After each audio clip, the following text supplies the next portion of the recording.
Hello students, YouTube के channel management with DP Singh में आप सभी का स्वागत है। एलिमेंट्स ऑफ इंश्योरेंस में settlement of life insurance claims, जीवन बीमा दावों का निपटारा। इस वीडियो में इस पर चर्चा करेंगे, इसको समझने का प्रयास करेंगे। देखिए, बीमा पत्र जो होते हैं, ये अपने कहते हैं जो बीमा के डॉक्यूमेंट्स होते हैं, इसका जो लास्ट प्रोसेस होता है वो होता है उस दावों का निपटारा करना जो उस बीमा पत्रों में उल्लेखित किया गया है। ये या तो बीमा पत्र की अवधि पूरा होने पर, या हम कह दें बीमित व्यक्ति की मृत्यु होने पर, या उनके सेवानिवृत्त होने पर, या कह दें उनकी शिक्षा या शादी संबंधी जैसा कंडीशंस या शर्तों का उसमें उल्लेख होता है, उसी के अनुसार दावों का निपटारा किया जाता है। और बीमाकर्ता को बीमा पत्र की अवधि समाप्त होने पर या उपरोक्त जो कंडीशंस मैंने बताई हैं, इनके पूरा होने पर उसे इन दावों को निपटाना पड़ता है। और उसका प्रोसेस क्या होता है, इस पर चर्चा करेंगे, इसको समझने का प्रयास करेंगे। तो सबसे पहला आता है कि meaning and definition of claim. क्या दावे का अर्थ क्या है, इसकी परिभाषा क्या है, इस पर चर्चा करते हैं। तो स्टूडेंट्स, दावे का जो सामान्य अर्थ है क्लेम का, तो हम ये कह दें कि बीमा पत्र में उल्लेखित शर्तों के अंतर्गत या बीमाकर्ता और बीमित में जो उस बीमा पत्र के माध्यम से अनुबंध हुआ है, उसके अंतर्गत कुछ अधिकार प्राप्त होते हैं।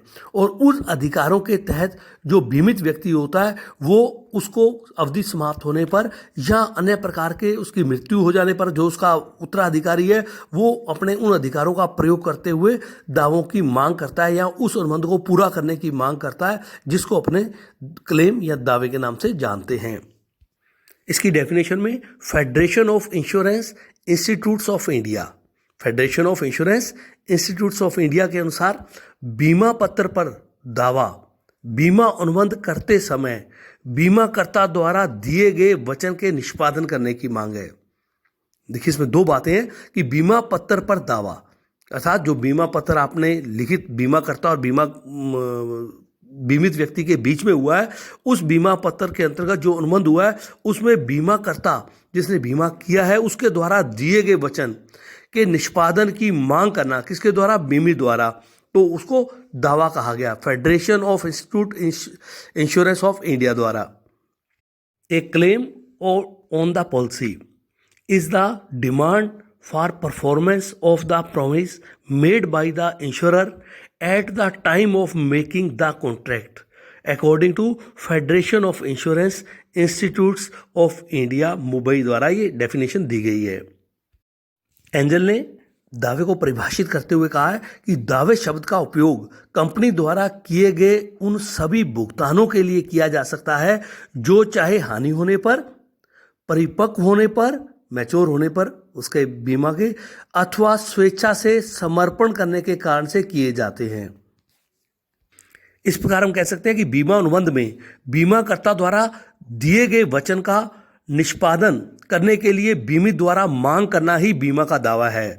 या दूसरे शब्दों में ये कह दें कि बीमाकर्ता के विरुद्ध बीमित द्वारा अपने अधिकारों की मांग करना, बीमित द्वारा बीमा पत्र की शर्तों के अनुसार बीमाकर्ता से उन वचनों को निष्पादित करने के लिए या पूरा करने के लिए कहना।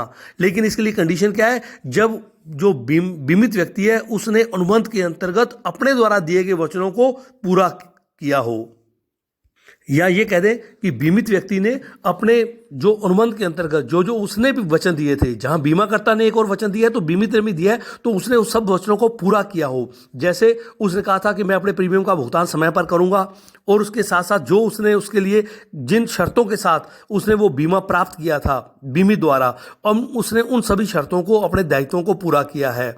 इसके साथ साथ आयु का प्रमाण पत्र, यदि वार्षिक तौर पर चिकित्सा प्रमाण पत्र प्रस्तुत करना है या अन्य कोई प्रलेख प्रस्तुत करने हैं तो वो उसके द्वारा समय पर पूरे किए गए हों। यहाँ ये भी बात ध्यान रखने की है कि दायित्व निश्चित होना चाहिए। जो बीमा पत्र तैयार किए गए उसमें दायित्व निश्चित होना चाहिए, क्योंकि प्रत्येक बीमा पत्र का या अपने कहते हैं प्रत्येक प्रकार की पॉलिसी का अलग अलग प्रकार से दावा भुगतान या उसकी दावे की राशि अलग अलग होती है, जो कि बहुत कुछ उसके द्वारा दिए गए प्रीमियम, बोनस की राशि या उसके द्वारा चुनाव की गई बीमा की जो पॉलिसी है इस पर निर्भर करती है। और दावे की मांग तभी की जा सकती है जब बीमा पत्र में कोई उल्लेखित घटना है वो पूरी हो जाती है, या तो समय पूरा हो जाता है, या उसकी जो अवधि निर्धारित की गई है वो पूरी हो जाती है, या वो उसके समय पूरा होने के साथ वो व्यक्ति जीवित है, या मृत्यु की कंडीशन में उसका उत्तराधिकारी है, उसने पहले से कर रखा है, तो ऐसी स्थिति में वो दावे के लिए अधिकार प्रस्तुत कर सकता है। आइए students, payment of maturity process क्या है कि परिपक्वता होने पर दावे का भुगतान की प्रक्रिया क्या रहती है। लेकिन जीवन बीमा के अंतर्गत जो बीमा पत्र लिखा गया है उसकी शर्तों के पूरा होने पर वो बीमा पत्र जो है वो परिपक्व हो जाता है और इसका भुगतान देय हो जाता है। तो इसकी एक विधि होती है, एक होता है निगम द्वारा सूचना भेजना। तो इसकी क्या, इंटीमेशन बाय द कॉरपोरेशन। तो जो जीवन बीमा निगम है वो सामान्यतः किसी भी बीमा पत्र के परिपक्व होने से 1-2 महीने पहले ही उसको सूचना दे देता है बीमित व्यक्ति को, और उसके साथ साथ उसके जो संबंधित परफॉर्मे होते हैं वो भी भेज दिए जाते हैं। दावे पत्र को प्रस्तुत करने का कार्य जो होता है बीमित व्यक्ति का होता है। उसके पश्चात बीमा पत्र संबंधित जो भी उसके डॉक्यूमेंट्स हैं उनको भरकर वो कार्यालय में प्रस्तुत करता है, जिसमें मूल बीमा पत्र जो उसको प्राप्त हुआ था वो उसको साथ लगाना पड़ता है। यदि उसने किसी को कोई हस्तांतरण कर दिया है बीमा अपना सांकृति का, तो ऐसी स्थिति में वो जो डॉक्यूमेंट है उनको वो प्रस्तुत करने पड़ते हैं। आयु प्रमाण पत्र है, ये आदि जो डॉक्यूमेंट होते हैं उसको भरकर उसे निर्धारित समय में बीमा कार्यालय में प्रस्तुत करना पड़ता है। फिर बीमा कार्यालय उन प्रपत्रों की जांच करता है जो डॉक्यूमेंट प्रस्तुत किए जाते हैं, और इसके साथ साथ यदि उसकी मूल बीमा पॉलिसी खो गई है तो इसकी सूचना देनी होती है कार्यालय को, उसकी सूचना का प्रकाशन करवाया जाता है। इसके साथ साथ उसका यदि बीमा पत्र पॉलिसी खो गई है तो उसी स्थिति में उसे क्षतिपूर्ति बॉन्ड भी प्रस्तुत करना पड़ता है, ताकि कल को कोई दावा और उत्पन्न हो जाए तो ऐसी स्थिति में उसके लिए कार्यालय द्वारा उसका क्षतिपूर्ति बॉन्ड भरवाया जाता है, और राशि यदि अधिक होती है तो उसके द्वारा गारंटर भी लिया जाता है। इसके साथ साथ जो बीमित व्यक्ति है उसको अपना पहचान प्रस्तुत करनी पड़ती है कि जिस व्यक्ति को भुगतान किया जा रहा है वास्तव में वो वही व्यक्ति है। और उसके पश्चात सारी ये कार्रवाई पूरी होने के पश्चात जो बीमित व्यक्ति को देय राशि की गणना करते हुए उसकी मूल राशि प्लस उसका ब्याज और बोनस आदि जो विधि तय की है उसकी गणना करते हुए उसे उस राशि का भुगतान कर दिया जाता है। आइए स्टूडेंट नेक्स्ट देखते हैं, payment of claim on death. मृत्यु पर दावे का भुगतान का क्या प्रोसेस है। जब किसी बीमित व्यक्ति की बीमित अवधि में मृत्यु हो जाती है तो उसके अंतर्गत बीमा पत्र के दावे का भुगतान उसके उत्तराधिकारी को या उसके द्वारा नामांकित व्यक्ति को किया जाता है। तो इसके लिए एक प्रोसेस होता है जो उस व्यक्ति को, जो उत्तराधिकारी को उसका पूरा करना होता है, जैसे मृत्यु की सूचना देना।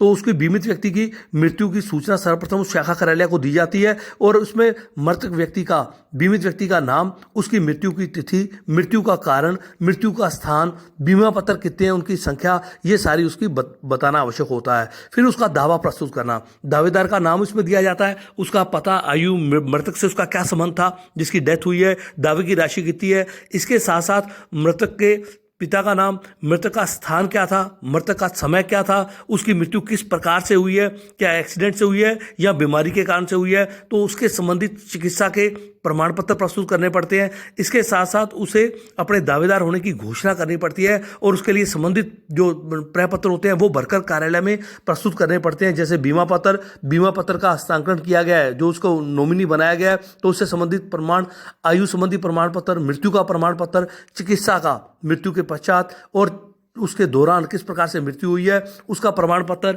हॉस्पिटल का जो प्रमाण पत्र है वो प्रस्तुत करना पड़ता है, अंतिम संस्कार का प्रमाण पत्र, और यदि वो अप्लाइज है तो सेवा योजना का प्रमाण पत्र इसके अंतर्गत उसके द्वारा प्रस्तुत किया जाता है। इसके पश्चात वो खुद दावेदार है, उसको उससे संबंधित प्रपत्र भरकर और संबंधित व्यक्तियों के साइन करवाकर गवाह के रूप में या विटनेस के रूप में वो उसे कार्यालय में प्रस्तुत करने पड़ते हैं कि वो उसका वैधानिक उत्तराधिकारी है। इसके पश्चात कार्यालय प्रपत्रों की जांच पड़ताल करता है। उसके पश्चात उसके दावे की राशि की गणना की जाती है जो बीमा पत्र के अंतर्गत पहले से निर्धारित की गई है, उसकी मूल, उसके द्वारा दी गई राशि, बोनस, जो भी इंटरेस्ट है, और मृत्यु के समय जो उसकी कैलकुलेशन का तरीका पहले से निर्धारित, उस निर्धारित पॉलिसी जो उसके द्वारा चुनी गई थी उसके अनुसार उसकी गणना की जाती है। उसके पश्चात भुगतान करने के लिए जो प्रपत्र छपाया गया कंपनी द्वारा, वो कंपनी का प्रपत्र उसको भरकर देना होता है, और उसको उसके हस्ताक्षर को प्रमाणित करवाकर गवाहों सहित प्रस्तुत किया जाता है। उसके पश्चात उसके उत्तराधिकारी को इसका भुगतान किया जाता है। स्टूडेंट नेक्स्ट आता है payment of claims in case of suicide. आत्महत्या की दिशा में दावे का भुगतान कैसे होता है? यदि बीमा पत्र के अंतर्गत जोखिम की तारीख जिसमें बीमा पत्र खरीद किया गया है, बीमाकर्ता और बीमित द्वारा अनुबंध किया गया है, उस तारीख के 1 वर्ष के भीतर यदि कोई व्यक्ति आत्महत्या कर लेता है तो वो बीमा पत्र व्यर्थ हो जाता है, अर्थात उसको निरस्त मान लिया जाता है। लेकिन यदि 1 वर्ष से अधिक समय के पश्चात उसकी मृत्यु होती है तो ऐसी स्थिति में उसके उत्तराधिकारी को भुगतान के लिए वो अपना दावा प्रस्तुत कर सकता है। लेकिन इसके अंतर्गत एक अपवाद भी है कि यदि आत्महत्या करने वाले व्यक्ति ने या बीमित व्यक्ति ने इसके तीसरे पक्षकार के साथ उसको अपना वो ट्रांसफ़र कर दिया है बीमा पत्र, तो ऐसी स्थिति में लास्ट किस्त जमा करवाते समय उसे वो ट्रांसफ़र पत्र या तो प्रस्तुत करना पड़ेगा जिस व्यक्ति तीसरे पक्ष के नाम किया गया है, या आत्महत्या करने से कम 1 महीने पहले इसकी सूचना उसे निगम कार्यालय में देनी होगी। और इसमें भुगतान की विधि लगभग वही रहती है जो सामान्य परिस्थितियों में भुगतान की विधि को अपनाया जाता है, उसी के अनुसार इसके अंतर्गत भुगतान किया जाता है। इसी का स्टूडेंट नेक्स्ट आता है payment of claims on the death of nominee.